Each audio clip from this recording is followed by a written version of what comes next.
Hi Rhiannon, hi Kyle, hi Spooning Meeples.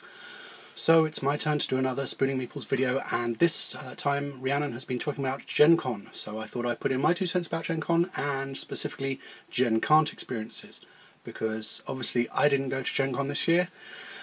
It has always been a bit of a grail con to go to, and one day I hope to realise that dream. But for now, let me tell you a little bit about my experiences of Gen Con and Gen Can't. First of all, I was able to follow along a bit with the goings on at Gen Con, because luckily not only are there masses of people doing really good videos that have been uploaded to YouTube, but Board Game Geek did a live stream from what was essentially 4 in the afternoon here until midnight, and that meant that I could have it on in the background of my evening's activities and follow along with the various interviews and so on and so forth. And was able to also once in a while communicate with people there, asking questions. The guys, Beth and Adam and W. Eric, did a really good job of entertaining the people who were watching the live stream, and were able to talk to them through the chat there. So that was really good. So the whole team from Board Game Geek, thumbs up for a good job done. Now then, to Gen Can't. I didn't play any games at all during my Gen Con. I'm not counting online games, I don't count them. The reason why I didn't play any games is mainly because I didn't get round to it, but also because I did spend a lot of time playtesting games. I'm trying to playtest some games in advance of my trip to Essen this year. So that's why I didn't get to play any games. So there's not much there I can talk about. Instead, what I decided I would talk about this time is I'm going to talk about cover 6 games in total, very, very briefly. First of all, I want to talk about 3 games that took my fancy at Gen Con that sold out. And then I'm going to do exactly the same, but I'm going to choose 3 games that I was actually able to manage to get a copy of through my friendly local game store or directly from the publisher before. They arrived after Gen Con, but I actually ordered them before Gen Con. So I want to talk briefly about those as well. With regards to the games that sold out and the games that I chose here, I didn't choose any Kickstarter games. I didn't choose any games that I already owned prior to that. As I say, the 3 that I've chosen I ordered prior to Gen Con, they arrived after Gen Con. And the 3 games that are sold out are 3 that I'm really hoping to be able to pick up in the future. So the first game I want to talk about is Flick 'em Up. Flick 'em Up looks a lot of fun. It is a dexterity game by, excuse my pronunciation, Gaëtan Beaujeannot and Jean-Yves Montpertuis by Pretzel Games. Pretzel Games are owned by F2Z Entertainment. Flick 'em Up, as I say, dexterity game, plays between 2 and 10 players, so great for any amount of players, and it looks like it's pretty good for any age group as well. As I say, it's a dexterity game. Players are playing as cowboys in the Old West. The table is the Old West, and the game comes with a whole lot of boards for making houses or buildings and cacti and what have you. And you're flicking around basically trying to eliminate each other. Now the game also comes with a scenario book, so there are various scenarios that you can go through, and I'm pretty sure that Rhiannon, you own a copy of this. I'm not sure if you do, Kyle, but I would love to see a playthrough of this. The second game I want to talk about is Codenames. Codenames is a party game for 2 to 12 players by Vlada Shavatel, and comes from his Czech Games editions, or CGE. And it is, as I say, a party game where players are basically playing Guess Who, but with words. Does that make sense? So what you have is you have a grid of words, and 2 players. The players are split into 2 teams, red and blue team, and then from each team 1 person is a spy master. The spy master has a card which reveals certain keywords on the grid in front of you, which are linked together. Basically, it's up for the spy master to tell his team clues so that his team nominate the cards that belong to his team without nominating the opponent's cards, and avoiding 1 card which is an assassin card, which is an instant lose card. And what's happening there is the clues that might be laid out might, for example, include things like words like London and Berlin and van and hospital and mouse and tiger and various different words. And what the clues you are allowed to give are simply one word, which somehow will make your team members link words together, and then a number, and the number is the number of words you're linking with that grid of words. So, for example, if I say capital 2, that means 2 of the words on the grid are a capital, or I've linked in my mind with a capital. So, in that instance, for example, it could be London and Berlin.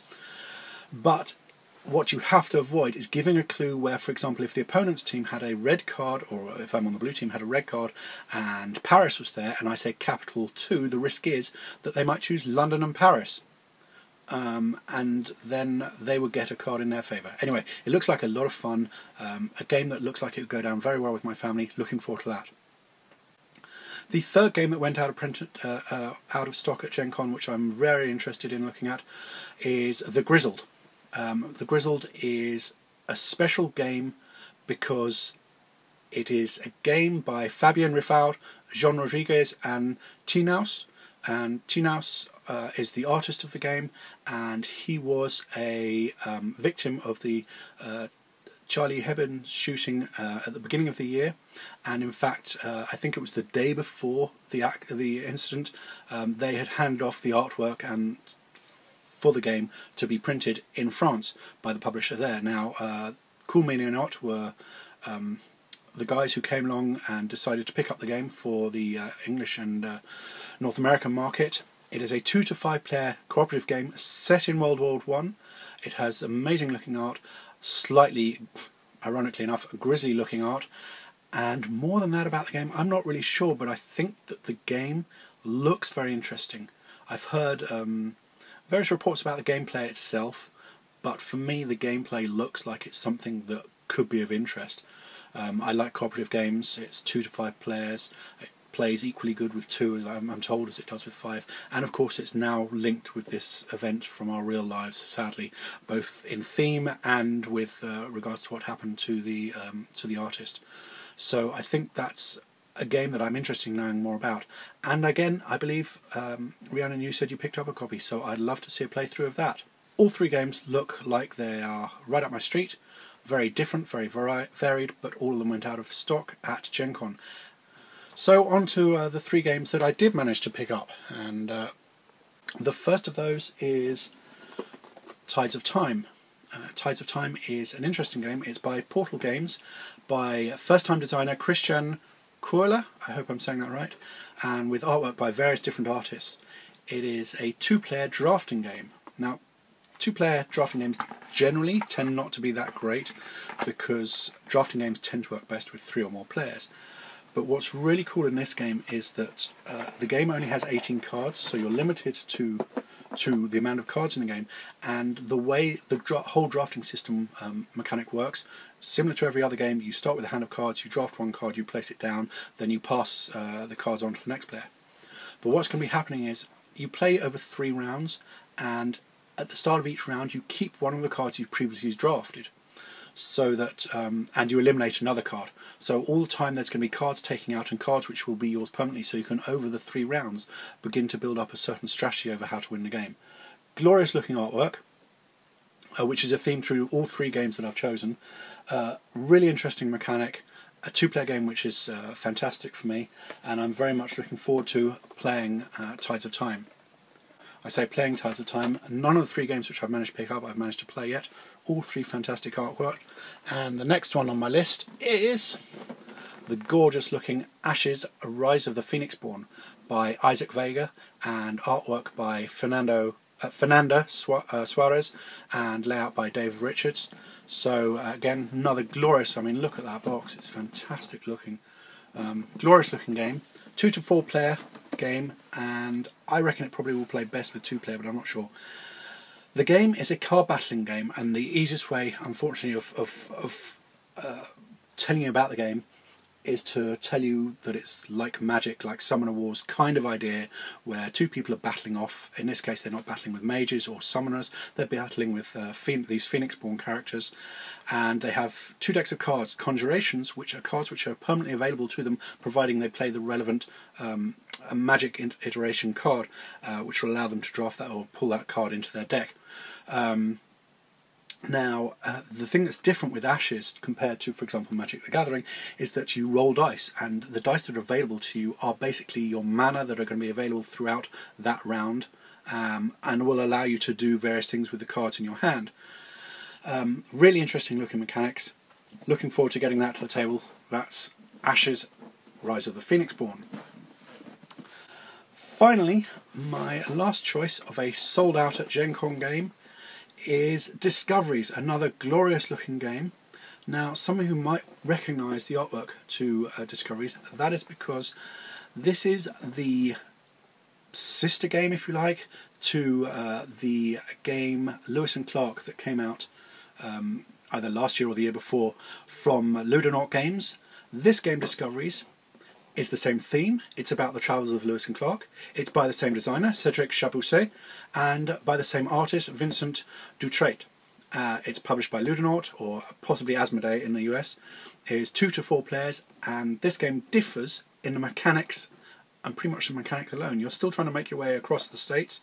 This time it's a dice placement game, where you are rolling dice and then using the dice to allocate them as workers to activate the various things that you can do throughout the turn, whether it's journeying further along your journey, or spotting various creatures, fauna and flora, or gathering Native Americans to help you out, or whatever it may be. Again, a wonderful looking game. If you like the artwork for the first game, I certainly thoroughly recommend that you give it a look.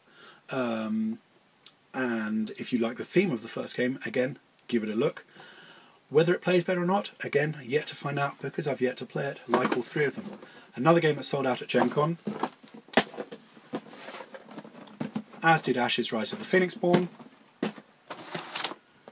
as did Tides of Time. So, those are my 3 games that I wish I'd been able to obtain, and probably will obtain in the future from Gen Con. All 3 sold out. 3 beautiful looking games that did sell out at Gen Con, which I was lucky enough to obtain. And that is basically what I had to tell you about my Gen Con and Gen Con experiences. I'm really glad to hear that, Rhiannon, you had a great time there. I'm sure that you and Kyle will have a fantastic time at BGG Con if you're able to attend.